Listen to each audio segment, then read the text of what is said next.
Quantas vezes, no silêncio ensurdecedor do seu quarto, com o peso do mundo sobre os ombros, você já se pegou pensando nisso?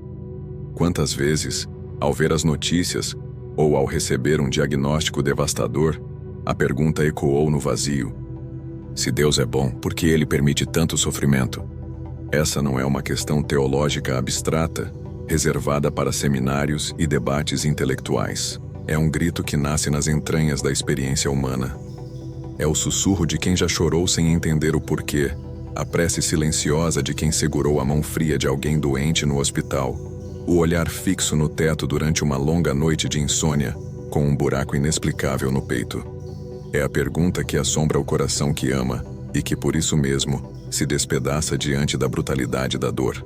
E se eu te dissesse que a dor, na sua forma mais crua e desconcertante, pode ser, na verdade, uma das mais profundas e incompreendidas expressões do amor de Deus?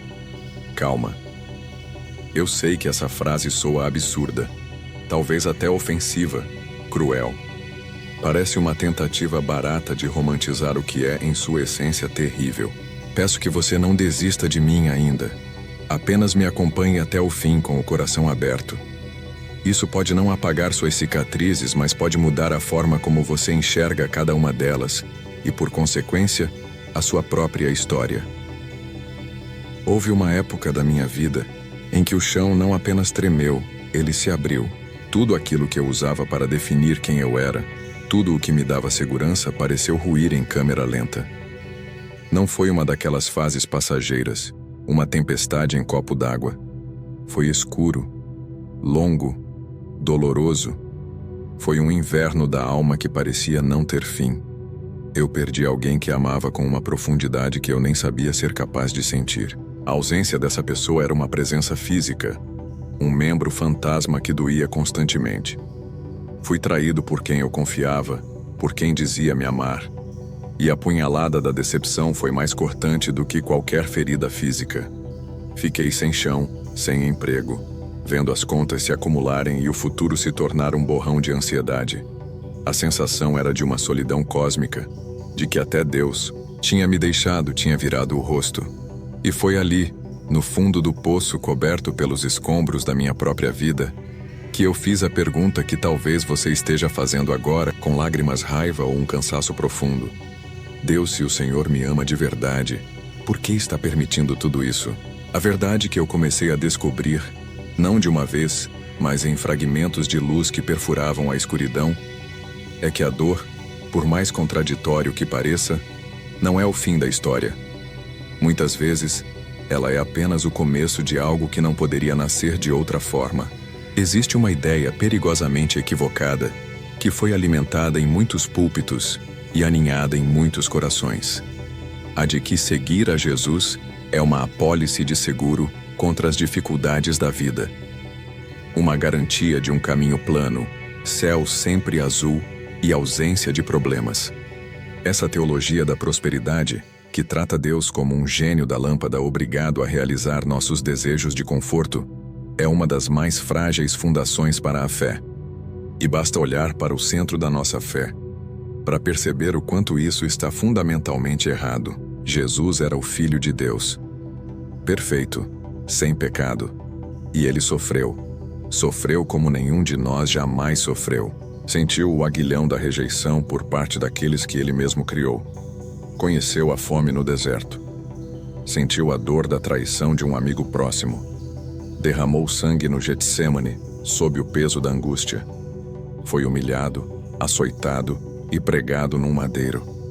E mesmo assim, em nenhum momento ele foi abandonado pelo Pai. Pelo contrário, foi através da dor excruciante de Cristo que o mundo recebeu a possibilidade da salvação.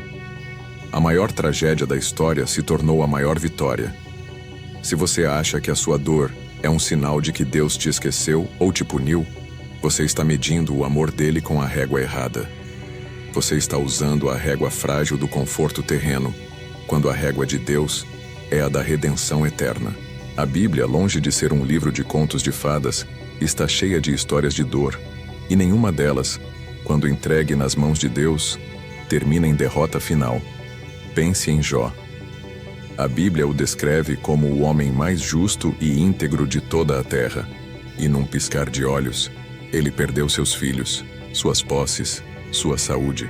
Ficou reduzido a um caco de gente, sentado sobre cinzas, raspando suas feridas com um pedaço de telha. Seus amigos, com sua teologia simplista, insistiam que ele devia ter algum pecado oculto para merecer tal castigo. Mas Jó, em meio à sua agonia e seus questionamentos a Deus, nunca o amaldiçoou. E no fim, Deus não lhe deu as respostas que ele queria, mas se revelou a ele em toda a sua majestade e restaurou sua história de forma inimaginável. Pense em José, o filho amado, que foi traído por seus próprios irmãos, vendido como escravo, levado para uma terra estranha. Quando as coisas pareciam melhorar, foi acusado injustamente e jogado numa prisão, esquecido por anos. Onde estava Deus em tudo isso? Ele estava tecendo uma tapeçaria. Cada dor, cada humilhação, cada ano de espera era um fio necessário para o plano final. José, do fundo da masmorra, foi exaltado a governador do Egito e pôde dizer a seus irmãos a frase que resume a soberania de Deus sobre o sofrimento. Vocês planejaram o mal contra mim, mas Deus o transformou em bem. Gênesis 50:20. Pense em Paulo, o apóstolo que teve encontros sobrenaturais com o próprio Cristo ressurreto. Isso o isentou da dor? Longe disso. Ele foi espancado, perseguido, preso, naufragou, passou fome. Ele orou 3 vezes para que Deus removesse um espinho na carne, uma fonte de tormento constante. E qual foi a resposta de Deus? Não foi a cura, mas a suficiência. A minha graça te basta, porque o meu poder se aperfeiçoa na fraqueza. Percebe o padrão? A dor não é castigo. A dor é cenário. É o palco onde Deus realiza suas obras mais profundas. É o deserto onde Ele fala mais intimamente. É a fornalha que purifica o ouro. A dor é o cenário para revelações que a vida confortável e sem sobressaltos jamais poderia proporcionar. Quando tudo o que temos nos é tirado, quando os nossos apoios humanos desmoronam, só então a gente começa a enxergar com clareza aquele que nunca nos deixou. E se a dor que você sente hoje for, na verdade, um convite? Parece um pensamento estranho, quase masoquista. Mas e se essa dor aguda estiver te arrancando a força de uma vida superficial, de uma fé morna, de amores rasos, para te aproximar da profundidade da eternidade? E se essa crise financeira estiver servindo para tratar a sua dependência do dinheiro e da segurança material? E se essa solidão estiver quebrando seu orgulho e te ensinando a depender de Deus e da comunidade? E se essa enfermidade estiver limpando feridas emocionais que você escondia até de si mesmo, revelando ídolos no seu coração que você nem sabia que existiam? A dor revela o que está dentro de nós. A dor limpa o que não serve. A dor, nas mãos do médico divino, cura as infecções da alma. Mas, acima de tudo, a dor aproxima. O sofrimento se parece muito com a febre. Ninguém gosta de ter febre. Ela é desconfortável, nos deixa fracos e doloridos. Mas a febre não é a doença. A febre é o alarme do corpo. É o sistema imunológico gritando que algo está errado e que precisa ser combatido. Graças ao alerta da febre, o corpo se defende e busca a cura. Assim também é a dor na alma. Deus, em sua soberania e amor, permite que ela venha para nos acordar. Porque, sejamos honestos, a gente se acomoda com uma facilidade impressionante na zona de conforto. Mesmo que essa zona esteja nos matando por dentro, nos afastando do nosso propósito, anestesiando nossa alma. Quantas vezes uma perda te fez valorizar as pessoas e os momentos que antes você ignorava? Quantas vezes a dor do fracasso te ensinou uma humildade que o sucesso jamais te daria? Quantas vezes a dor te levou a dobrar os joelhos pela primeira vez em anos e dizer com total sinceridade: Deus, eu não sei mais o que fazer. Deus, eu não sei mais o que fazer, eu me rendo. Se a dor te trouxe até aqui, até este ponto de questionamento e busca, ela não veio em vão. Deus usa tudo, absolutamente tudo, até as suas lágrimas. Jesus chorou.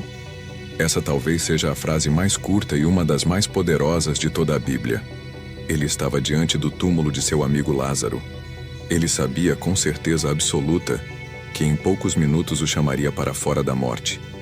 Ele tinha o poder para reverter a situação, e ainda assim, ele chorou. Ele não olhou para a dor de Maria e Marta com uma frieza divina, dizendo: "Não se preocupem, eu vou resolver." Não. Ele viu a dor delas, sentiu a dor delas, e o seu coração se comoveu. Ele chorou. Isso nos mostra que você não serve a um Deus frio, distante e impassível, que assiste ao caos do mundo de um trono longínquo. Você serve a um Deus que veio até aqui, que vestiu pele humana, que andou entre nós, que se cansou, que sentiu fome, que foi traído, que sofreu e que chorou. Ele conhece a anatomia da dor humana porque ele a sentiu em sua própria carne. E ele escolheu amar mesmo assim. Talvez hoje você não esteja entendendo nada. A sua vida pode parecer um quebra-cabeça com as peças todas viradas para baixo. Mas um dia, talvez não nesta vida, mas um dia, você vai entender. Deus nunca desperdiça sofrimento. Cada lágrima que você derramou, Ele colheu. E elas podem se tornar a força que você usará para consolar outros. Todo o grito de angústia que ecoou no seu quarto vazio, Ele ouviu. E ele pode se tornar a semente